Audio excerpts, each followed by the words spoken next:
بسم اللہ الرحمن الرحیم الحمدللہ والصلاة والسلام علی رسول اللہ اما بعد، جیسا کہ پچھلے درس میں ہم نے سورہ آل عمران کی آیت نمبر 163 اور 164 کی تلاوت، ترجمہ اور تفسیر سماعت کی، جس میں اللہ تبارک و تعالیٰ نے ارشاد فرمایا، کیا وہ شخص جو اللہ کی خوشنودی کے پیچھے چلا وہ اس شخص کی طرح ہے جو اللہ کے غضب کا مستحق ہوا اور اس کا ٹھکانہ جہنم ہو، اور وہ کیا ہی برا ٹھکانہ ہے۔ لوگوں کے اللہ کی بارگاہ میں مختلف درجات ہیں اور اللہ ان کے تمام اعمال کو دیکھ رہا ہے۔ بے شک اللہ نے ایمان والوں پر بڑا احسان فرمایا جب ان میں ایک رسول مبعوث فرمایا جو انہی میں سے ہے، وہ ان کے سامنے اللہ کی آیت تلاوت فرماتا ہے اور انہیں پاک کرتا ہے اور انہیں کتاب اور حکمت کی تعلیم دیتا ہے، اگرچہ یہ لوگ اس سے پہلے یقیناً کھلی گمراہی میں پڑے ہوئے تھے۔ اب اگلی آیت میں ارشاد باری تعالی ہے،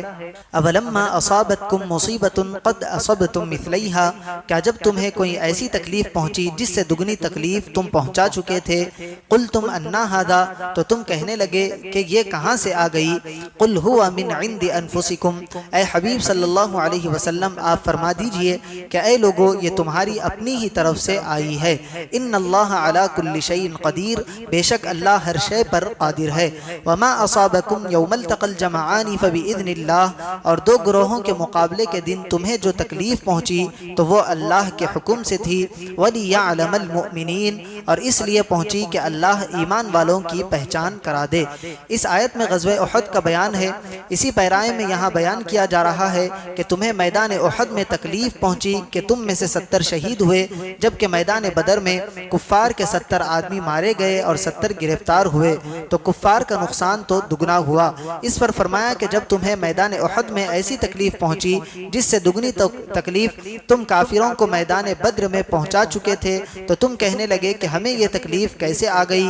جبکہ ہم مسلمان ہیں اور ہم میں سید المرسلین صلی اللہ علیہ وسلم تشریف فرما ہے۔ اس پر انہیں جواب دیا گیا کہ اے حبیب صلی اللہ علیہ وسلم آپ ان سے فرما دو کہ یہ تمہاری اپنی ہی طرف سے آئی ہے کہ تم نے رسول کریم صلی اللہ علیہ وسلم کی مرضی کے خلاف مدینہ طیبہ سے باہر نکل کر جنگ کرنے پر اصرار کیا، پھر وہاں پہنچنے کے بعد تاجدار رسالت صلی اللہ علیہ وسلم کی شدید ممانعت کے باوجود مال غنیمت کے لیے مرکز کو چھوڑا، یہی بات تمہارے قتل اور نقصان کا سبب بنی ہے۔ مزید اگلی آیت میں فرمایا کہ میدان احد میں کافروں اور مسلمانوں کے مقابلے کے دن تمہیں جو تکلیف پہنچی تو وہ اللہ کے حکم سے تھی اور اس لیے پہنچی کہ اللہ ایمان والوں کی پہچان کرا دے، لہٰذا اللہ کے فیصلے پر راضی رہو۔ اگلی آیت میں ارشاد ہے، وَلِيَعْلَمَ الَّذِينَ نَافَقُوا، اور اس لیے پہنچی کہ اللہ منافقوں کی پہچان کرا دے، وَقِيلَ لَهُمْ تَعَالَوْا قَاتِلُوا فِي سَبِيلِ اللَّهِ أَوِ ادْفَعُوا، اور جب ان سے کہا گیا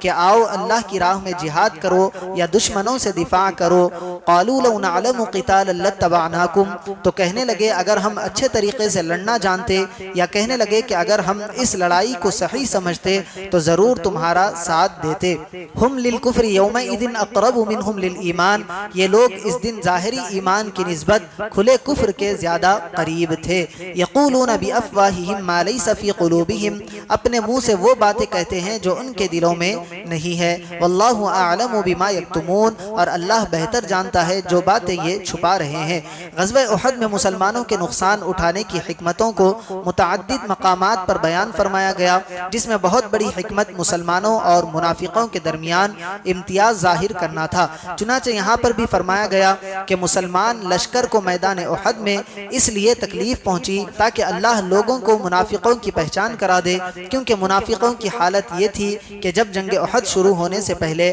عبداللہ بن ابی وغیرہ منافقوں سے کہا گیا کہ آؤ اللہ کی راہ میں جہاد کرو یا صرف ہمارے ساتھ مل کر ہماری تعداد بڑھاؤ جس سے ایک قسم کا دفاع مضبوط ہوگا، تو یہ منافق کہنے لگے اگر ہم اچھے طریقے سے لڑنا جانتے، یا کہنے لگے کہ اگر ہم اس لڑائی کو صحیح سمجھتے تو ضرور تمہارا ساتھ دیتے۔ ان منافقین کے بارے میں فرمایا گیا کہ یہ در حقیقت اس دن اپنے ظاہری ایمان کی نسبت کھلے کفر کے زیادہ قریب تھے۔ یہ اپنے منہ سے وہ باتیں کہتے ہیں جو ان کے دلوں میں نہیں ہے، یعنی یہ منہ سے تو کہتے ہیں کہ ہم مسلمان ہیں لیکن ہم جنگ کرنا نہیں جانتے، لیکن دل میں یہ کہتے ہیں کہ کفار کو اپنا دشمن نہ بناؤ، مسلمانوں کو ان کے ہاتھوں تباہ ہو جانے دو۔ اللہ تبارک و تعالی سے دعا ہے کہ ہمیں سننے سے زیادہ اعمال صالحہ کی توفیق عطا فرمائے۔